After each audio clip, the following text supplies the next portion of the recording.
علم سے، تعلیم سے مقصد زیادہ باتیں کرنا نہیں ہوتا۔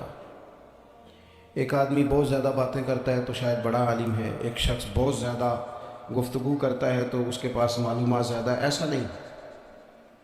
بلکہ حضرت عبداللہ ابن مسعود رضی اللہ تعالیٰ عنہ سے جب کسی نے پوچھا تھا کہ بڑا عالم کون ہوتا ہے، تو آپ فرمانے لگے جو رب سے زیادہ ڈرے وہ بڑا عالم ہے۔ اور دلیل انہوں نے یہ دی کہ اللہ کریم نے قرآن مجید میں فرمایا ہے کہ انما یخشی اللہ من عبادہ العلماء، اللہ کے بندوں میں سے جو عالم ہیں وہ رب سے ڈرتے ہیں۔ تو دینی تعلیم، اس کی معلومات حاصل کرنے کی کوشش کریں، صحیح کریں۔ قرآن مجید کی ایک آیہ کریمہ کا کچھ حصہ جو میں نے تلاوت کیا، اس میں اللہ کریم نے فرمایا اپنے محبوب سے، کہا وَقُلْ رَبِّ زِدْنِی عِلْمًا، اے محبوب آپ میری بارگاہ میں یہ دعا مانگیں، آپ یہ عرض کریں کہ اے رب میرے علم میں اضافہ کر دے، اے مالک میرے علم میں اضافہ کر دے۔ بہت ساری چیزیں ایسی ہوتی ہیں جن کی زیادتی ٹھیک نہیں ہوتی، وہ زیادہ ہو جائیں تو نقصان کرتی ہیں، لیکن علم ایک ایسی چیز ہے کہ جس کے بارے میں رب کریم نے کہا کہ محبوب آپ دعا مانگیں کہ آپ کو زیادہ علم دیا جائے۔ اور پھر علم ایک ایسی چیز ہے کہ کوئی بھی آدمی یہ دعویٰ نہ کرے کہ میں نے بڑا حاصل کر لیا ہے، میری اب تکمیل ہو گئی ہے، میں اب مکمل ہو گیا ہوں۔ جن کو اللہ نے غیب کے خزانوں کی کنجیاں دی ہیں نا، ان سے بھی رب کریم نے کہا ہے کہ محبوب آپ دعا کریں کہ مالک میرے علم میں اضافہ کر دے۔ تو جب وہاں تک یہ بات ہے تو پھر عام آدمی کو بھی چاہیے کہ وہ اپنی معلومات میں اضافے کا شوق پیدا کرے۔ اور تیسری بات یہ کہ جو حضور کے علم شریف پر بات کرتے ہیں وہ بھی اس آیت سے سیکھیں کہ حضور کا علم تو ہر روز رب اس میں اضافہ فرما رہا ہے، تو ہر روز اضافہ ہو رہا ہے۔ وَلَلْآخِرَةُ خَيْرٌ لَكَ مِنَ الْأُولَىٰ، ہر روز ترقی ہو رہی ہے حضور کے علم شریف کی بھی۔ تو ہمارے ہاں زیادہ تر لوگ بات اس لیے سیکھتے ہیں کہ میں کوئی کہیں سے مسئلہ سیکھوں گا پھر جا کے اپنی مسجد کے امام کو تنگ کروں گا کہ وہاں تو میں یہ سن کے آیا ہوں تو یہاں یہ کام کیوں نہیں ہوتا۔ میں کوئی بات سیکھوں گا تو پھر میں اس سے بحث کا دروازہ کھولوں گا۔ علم کا مطلب ہی اپنے آپ کو سنوارنا ہے۔ معلومات حاصل کرنے کا مطلب یہ کہ آپ کے عمل میں پختگی آئے، آپ کے کردار میں پختگی آئے، آپ نے جو سیکھا ہے آپ اس کے مطابق اپنے آپ کو ڈھالیں۔ مسلم شریف میں موجود ہے، نبی پاک صلی اللہ علیہ وسلم نے دعا مانگی ہے، اے اللہ میں اس علم سے تیری پناہ مانگتا ہوں جو علم تو ہو پر نفع والا نہ ہو۔ جس بندے کے علم نے اسے نفع نہیں دیا، وہ کچھ سیکھ نہیں سکا اس سے، تو اس کا علم کسی کو کیا نفع دے گا جب خود سے اس نے۔ اور صوفیہ کرام تو فرماتے ہیں کہ جو لوگ بڑی معلومات حاصل کر لیں، بڑی باتیں سیکھ لیں، پنچایت میں کسی کو بولنے نہ دیں، گھر میں کسی کو بولنے نہ دیں، بہت سارے لوگ تو علماء کو بھی مشورہ دیتے ہیں، بڑی باتیں کرے لیکن عمل کے لحاظ سے بندہ زیرو ہو، تو اہل دل فرماتے ہیں اس کی صحبت سے بچو۔ اسے بڑا پتہ ہے، بڑی باتیں آتی ہیں، بڑی باتیں کرتا ہے، لیکن گفتگو کی حد تک تو بہت بڑا ہے، عمل کے معاملے میں صفر ہے۔ بہت سارے لوگ مسجد کے اجرے میں میٹنگ ہو رہی ہوتی ہے اور وہ لمبی دلیلیں اور مشورے دے رہے ہوتے ہیں، نماز کا ٹائم آ جائے تو اٹھ کے چلے جاتے ہیں، کہتے ہیں میں اپنے محلے کی مسجدیں پڑھنی ہیں۔ کئیوں کو کام یاد آ رہا۔ فرمایا کہ شخص کے پاس معلومات بڑی ہوں لیکن عمل کے معاملے میں بندہ زیرو ہو تو اسے بچنا کیوں؟ اس لیے کہ اگر پڑھا لکھا آدمی بے عمل ہونا تو وہ اپنی بے عملی پر بھی دلیلیں پیش کرتا ہے۔ وہ کہتا ہے میں یہ کام نہیں کرتا تو یہ میرے پاس دلیل ہے، وہ تو بے عملی کو بھی مزین کر دے گا معاذ اللہ۔ تو دینی تعلیم ایک تو حاصل اس لیے کریں کہ ہم نے اپنے آپ کو سنوارنا ہے، اور دوسرا علم کا شوق طبیعت میں ہو۔ دیکھیں نا، اللہ کے حبیب صلی اللہ علیہ وسلم نے فرمایا ہے کہ جو علم کے رستے پہ چل پڑا وہ جنت کے رستے پہ چل پڑا ہے۔ جمعوں میں، محفلوں میں کانوں کے ذائقے کے لیے نہ آئیں، اس لیے آئیں کہ میرے علم میں، میرے عمل میں یہ کوئی اضافے کی بات بنے گی، میں کوئی نصیحت حاصل کروں گا تو میرے دل کا زنگ اترے گا۔ ہمارے ہاں یہاں لوگ مزے کے لیے آتے ہیں اور آج کل لوگ فوٹو کے لیے آتے ہیں۔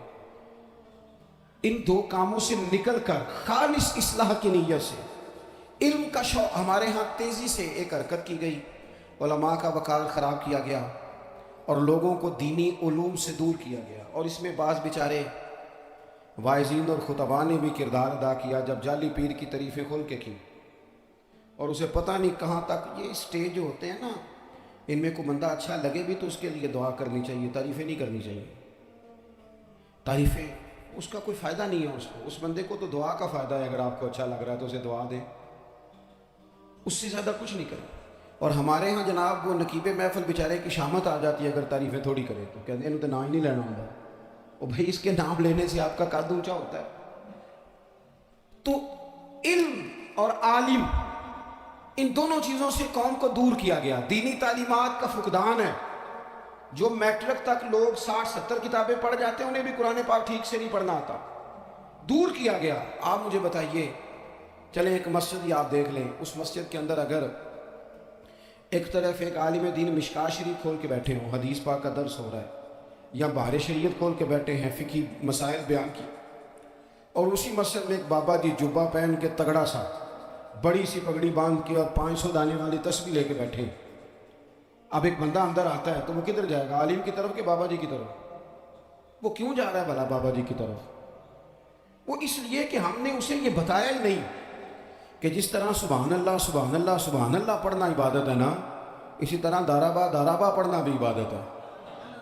اسے ہم نے بتایا نہیں کہ جب تک علم کے رستے میں رہنا بھی عبادت ہے، جب تک اسے یہ سمجھ نہیں نہ آئے گی کہ جس طرح وظائف کی کتاب پڑھنا عبادت ہے اسی طرح مشکاہ شریف پڑھنا بھی عبادت ہے، حدیث بخاری کا درس لینا بھی عبادت ہے، مسلم شریف کی احادیث پر اپنے اساتذہ سے بیٹھ کر دروس پانا بھی عبادت۔ جب تک یہ پورا مزاج دیکھیں نا، نبی پاک صلی اللہ علیہ وسلم نے فرمایا رات کی ایک گھڑی بھر دین سیکھ لینا ساری رات نفل پڑھنے سے بہتر ہے۔ اب ہمیں سمجھنا چاہیے کہ کتاب پڑھ کے بھی بندہ رب رسول تک پہنچ سکتا ہے، کتاب و سنت رستہ آسان کرتے ہیں، لیکن ہمارے ہاں کیا مزاج دیا گیا ہے؟ بابا جی کے پاس چلو، اور ضرور جائیں بابا جی اگر لے کے تو منع کوئی نہیں کر رہا، لیکن جو سوچ ہمیں حضور نے دی ہے ہم نے اسی سوچ کے مطابق اپنے معاملات کو ترتیب دینا ہے نا۔ اب ایک بات میں نے آپ سے پوچھی اور آپ نے کہا قوم ساری بابا جی کی طرف جائے گی۔ حدیث پاک کس طرح ہے؟ اللہ کے محبوب مسجد شریف میں تشریف لائے، دونوں جانب لوگوں کے حلقے بنے ہوئے ہیں، لوگ بیٹھے ہوئے ہیں، ایک حلقے میں لوگ اللہ کی یاد کر رہے ہیں، ذکر ہو رہا ہے، ایک حلقے میں بیٹھ کے ایک عالم کتاب و سنت کا درس دے رہے ہیں، ایک صحابی اور باقی سن رہے ہیں۔ خاص توجہ کریں نوجوان میری بات پر، رسول کریم صلی اللہ علیہ وسلم دونوں کے بیچ کھڑے ہو گئے اور کریم نے فرمایا دونوں محفلیں خیر کی ہیں، دونوں ہی حلقے خیر کے ہیں۔ اور پھر حضور فرمانے لگے مجھے چونکہ رب نے استاد بنا کے بھیجا ہے، میں چونکہ معلم بن کے آیا ہوں، یتلو علیکم آیاتنا ویزکیکم، میں چونکہ کتاب و سنت کی تعلیم کے لیے آیا ہوں۔ یہ لفظ کہتے کہتے حضور اس جماعت میں بیٹھ گئے جو دین پڑھ اور پڑھا رہی تھی۔ حضور وہاں بیٹھے جہاں بات دین کی ہو رہی، جہاں لوگوں کو اللہ رسول کی بات بتائی جا رہی۔ تو جمعے میں وقت پہ آئیں، اپنی دینی معلومات مضبوط کریں اور اپنے لیے مضبوط کریں۔ میں آپ کو بڑے درد سے یہ بات عرض کرتا ہوں،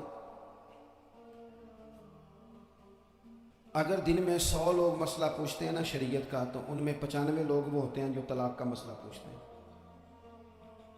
والد صاحب نے، بیٹی کے والد صاحب نے 2 مہینے پہلے آرڈر دیا ہوتا ہے فرنیچر کا، بیٹے کی شادی ہو تو مہینہ پہلے شیروانی والے کو بھی کہنا پڑتا ہے، گاڑیاں بک کرانی پڑتی ہیں، میرج ہال بک، یہ سارے لوازمات ہم کرتے ہیں، سارا کچھ کیا۔ گاڑی سے گھر بسنا ہے، میرج ہال سے بسنا ہے، فرنیچر سے بسنا ہے، ہم نے سارا کچھ ان کو بتایا، لیکن کاش 2 گھنٹے بچی کسی معلمہ کے پاس جاتی، بچہ کسی استاد کے پاس جاتا، نکاح طلاق کے مسئلے بھی سیکھتے۔ میں دعوے سے کہتا ہوں اگر ہمیں پتہ چل جائے کہ 3 طلاقیں اکٹھی نہیں دینی چاہیے، کیونکہ دے دیں تو ہو جاتی ہیں، اگر ہمیں سمجھ آ جائے کہ نہیں دینی چاہیے، یہ مسئلہ بیان ہو، اور یہ والے مسئلے ہم محفلوں میں بھی نہیں بیان کر سکتے، اس لیے کہ لوگ کہیں گے مسئلہ تو وہ بیان کریں گے، اس پہ نعرے لگیں گے، آپ قوم کو یہ کیا بتا رہے ہیں، یہ تو چھوٹا عالم بتاتا ہے معاذ اللہ اس طرح کی باتیں، تو بڑی بڑی کوئی نقطے کی بات بتائیں۔ اور جس طرح ہمارے ہاں وہ 1 گھنٹہ پہلے نہیں کہتے تگڑے ہو جو میں جملہ دینے لگا، وہ پتہ نہیں جملہ آ رہا ہے کہ ایٹم بم آ رہا ہے، تیار ہو جاؤ، جو میرا جملہ ضائع نہ کرنا، ادھر بھاگ کے چلا گیا ادھر بھاگ کے آ جاؤ، اللہ جانے وہ جس طرح کبھی لگتا ہے نا پٹاری سے، اللہ جانے کیا نکلے گا، میں جملہ دینے لگا ہوں۔ تو میں کہتا ہوں تو آرام سے بیٹھ کے بھی جملہ دے دے، تیرے جملے سے کیا نکلے گا؟ اور تو جملہ نہ دے ہمیں کوئی آیت دے، تو جملہ چھوڑ ہمیں کوئی حدیث پاک سناؤ۔ یعنی ہر نقیب، ہر خطیب، ہر نعت خواں اٹھ کے کہتا ہے سارا قرآن ہی حضور کی تعریف ہے۔ اور بھئی اگر سارا قرآن حضور کی تعریف ہے تو چند آیتیں پڑھ دے پھر تو بھی، تو نے پڑھی تو ایک بھی نہیں اور تو کہتا جا رہا ہے سارا قرآن ہی حضور کی تعریف ہے۔ یہ والی تعریف بھی تو سنانا قوم کو، جو یہ بچے ان کے استاد انہیں سکھا رہے ہیں اور یہ سیکھ رہے ہیں، اس طرف بھی تو سفر کریں۔ تو میرے عزیز، اگر لوگوں کو مسائل کا پتہ چلے تو سینکڑوں گھر بچ جائیں تباہ ہونے سے، بڑے بڑے گھر بچ جائیں، لیکن مسائل نہیں آتے۔